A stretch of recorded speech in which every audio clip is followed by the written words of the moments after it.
Hey guys, it's the Lord Apples here, and I have been waking up at an ungodly time every morning because my family does. Dear God. Anyway, I'm up this early. It's still cold, but I'm in my dad's garden, making use of the prettiness for a book review. We're going to review 6 Ways by Aiden Wachter. Before this, I wanted to give you guys an update because I never did an update video on the static speaking thing that came to me in my sleep. It was not the thing in the hallway. Interestingly enough, I did lots of readings for it after I had calmed down. I did readings for it the next day so that I wouldn't influence it. It was just something passing through. Whenever you are a practitioner, you kind of tend to light up like a beacon, and different spirits will see you and want to like see what's up with you and kind of like test you out, because you just look delicious. And so it was just a random thing. It wasn't the thing in the hallway. However, the thing in the hallway knows what happened and hasn't fucked with me since. So that's good, I guess. Anyway, that was a quick update to that. If you have not watched that video, it is the last video I did before this one, so just go to my channel and check it out. So we have 6 Ways by Aiden Wachter. As you can see, it's an extremely thin book. I finished it in just a couple of days of ravenous reading. It's 157 pages. Yeah, it's 157 pages. But what I like about this book is that it's incredibly concise, yet it is still incredibly thorough. So I'm going to do what I always do. I'm going to show you guys the table of contents if I can. Pause to read. Okay. And there's a few more chapters on the back. So as you can see, there's a lot of chapters. Each chapter is maybe 1 or 2 pages. There's not a lot. I got this from secondhand, so it has some highlighter marks in it and things like that. So I thought that was fun that someone wrote in it, and I kind of like it whenever magic books have things written in them. Anywho, yeah, so let's get into some of the things that you're going to learn in this book.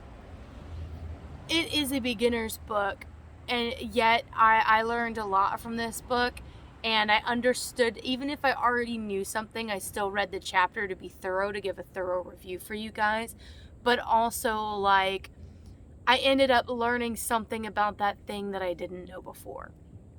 So, chapter 7 has a really, really good ritual for reclaiming yourself and your personal power, which I think a lot of us need these days. A lot of people have stripped us of our personal power, that we really need. We really need to take that back, and doing it in a ritualized way, in a ritual setting, I think is very helpful. Entering into silence, chapter 9 is about meditation. Chapter 10 is entering into trance. And 11 is entering into power, which is something called orbiting, which I have read about in Christopher Pinchak's Reiki book. But I really, really like the way Aiden Wachter describes it. And I plan on doing this orbiting a lot more. I don't have any tabs in this book except for that one tab that says orbit. Because this is the other thing that I really, really like about Aiden Wachter. He tells you exactly where things and concepts come from. So let me see where he says it, because I didn't highlight it. Oh, shoot. This is a borrowing from Taoist alchemy and is called the microcosmic orbit. It is something I first learned in the 80s and returned to a few years ago under the influence of Jason Miller. So I know what a lot of these techniques come from. If it's a Taoist practice, I know that. If it's, because he tells you where his stuff comes from. He's he internally cites his sources, right? So instead of just borrowing from all of these other writers and all these other practices and then putting a list of suggested reading at the back, he actually tells you, and I love it whenever authors do this because quite a few occult authors do. Inside of the book, they say, oh yeah, I learned this from this person and I really like this book by this person. The person that he plugs their book the most is Feeding Your Demons by some lady, and I can just go to the suggested reading chapter because he does have an entire section before the index on suggested reading, and find her. Zoltram Alion, Feeding Your Demons, Ancient Wisdom for Resolving Inner Conflict. I do plan on getting the Kindle edition of this book and working through it because it's kind of where psychology meets magic, as far as like bettering yourself. Yes, bettering yourself. Anyway, so I found all of these things to be very helpful, and a lot of the book recommendations he makes are extremely sound, and there are lots of books in his suggested reading list that I'm like, you know what, I don't know if I could get any additional value out of this. I'm not really that interested in reading it. And then some of them, like that one, that's the one that I'm like, wow, I'm probably gonna get that book. So he also mentions Jan Fries quite a few times, and I love Jan Fries. I love that person's work. And so he also cited one of my favorite books by Jan Fries, which is Visual Magic. It's also one of the smallest of Jan Fries' works. I'm not sure. I think I might have reviewed it, but I might not have. If I haven't, I'm probably going to review it soon because it's a goodie. It's a very good one. I like the way he talks about servitors. He talks about servitors in a very clear and distinct way. And I was just talking to someone in the Magic Cauldron the other day before I left Houston to come back here. A car full of crap, as I always do. U-Hauls are expensive, guys. I've been having to make several trips to and from Houston, which is another reason why I haven't been putting videos out. Anyway, yes, she was like, oh, I forgot exactly what she said. She thinks her friends cursed her because she felt an entity. And I had to explain to her, anytime you cast any kind of spell, candle magic, whatever, you're either drawing a servitor in or creating a servitor, depending on what your beliefs about all of that are. And I was like, and at some point, you can get so good at magic that your servitors just do what you think you want them to do. You don't have to do a spell to get a servitor to do something. You will have a servitor that is just sitting around because you've left it nothing to do, but it wants to be helpful because it likes you and it likes whenever you give it offering, so it will proactively start doing shit for you that you didn't ask them to do. So you might be pissed off at your friend, right? And you might just be like, you know what, I'm done. I want nothing to do with them. And the servitor is like, oh, you're mad, bro? Let me go fuck with that person. That'll make you happy, right? If I go fuck with them. And then the person finds out and is like, I didn't tell you to do that. Don't do that. So anyway, it's a funny thing. It's fun. It happens. They can be very proactive at times. So definitely make sure that this is why gratitude after a spell works is so important, because whether you realize that you're making or attracting a servitor or not, you are. And doing the gratitude and thanking it and releasing the energy, you're releasing the servitor, telling it to go about its business. You don't release the servitor, interesting things happen. And he talks about those interesting things that may happen. So yeah. What I also like about is he talks about, in chapter 24, sacred fear, and how fear and the feeling of fear works in your magic, and what it means, and what that sense of fear is telling you. And sometimes it is, you need to get the hell out of Dodge, that thing's not good. Sometimes it is just a natural response to something that is very spiritually powerful. So you're going to be scared, whether it's a good or bad entity. I hate those words. Regardless of what the entity is or does, if it's very powerful, you're going to be scared of it. So anyway, and that sense of fear is giving you information and telling you, hey, this thing is really, really powerful. And you can take that sense of fear and use it as a meter for how powerful something is, you know? Yeah, I mean, he just does all kinds of stuff.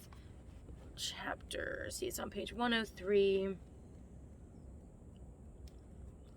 The stacking of skulls is all about your altar and your altar space. And he briefly describes his own altar space, but this is one of the longer chapters. It's actually like 2 pages. One of the longer chapters. Because again, very thorough, but very concise. All about altar spaces. He really goes over everything that you could imagine in this book. And without getting too much into anything else, talismanic magic. Chapter 31 is the staying clean part, and I think he put it at the end because when talking about the importance of staying spiritually and energetically clean, if you don't, you're going to attract nasties, and he talks about these nasties. I think he put his cleansing section at the end because he doesn't want to scare you off right off the bat. So yeah, I think that's why it's at the end. It feels like it should be at the beginning, but again, I think because he put it at the end, he was more open about the importance of cleansings and what may or may not happen if you don't cleanse properly and the things that can attach to you. Because most of the time, again, the cleansing chapter is at the beginning of the book, and it's just like, oh yeah, do these things to cleanse yourself, but it's not clearly stated why you should cleanse yourself and all the little minutia of what you are cleansing off of you. So putting it at the end, Aiden Wachter really described all of the reasons why you should cleanse, the things that can attach to you, the whether it's a spirit, whether it's a like luminous fiber from someone else, you know, people will kind of stick to you, whether it's little pieces of lint, so to speak, in your aura that you need to pluck out, those luminous fibers that he's talking about.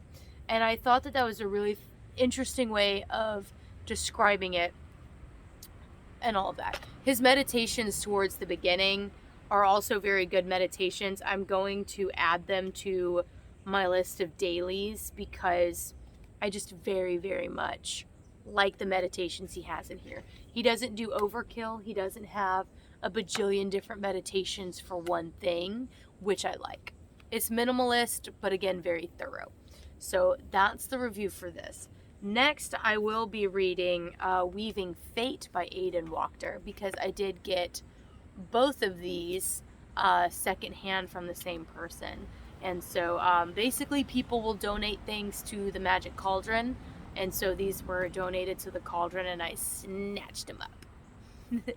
I also got a book by Devin Hunter, the first book in his Witch's Power series, I think is what he's calling it. So I have the Witch's Book of Power that I'm kind of reading through right now, but because these are so straightforward and concise, I'm actually working with these first because it's much quicker to work through them. So next week I should have this right here. And I wanted to let you guys know that I have an interview with a friend of mine, if you are interested. Hey Mom, I'm filming for YouTube. Okay. Yes. I was just checking on you. I heard a noise out here. Oh yeah, I think the dogs, yeah.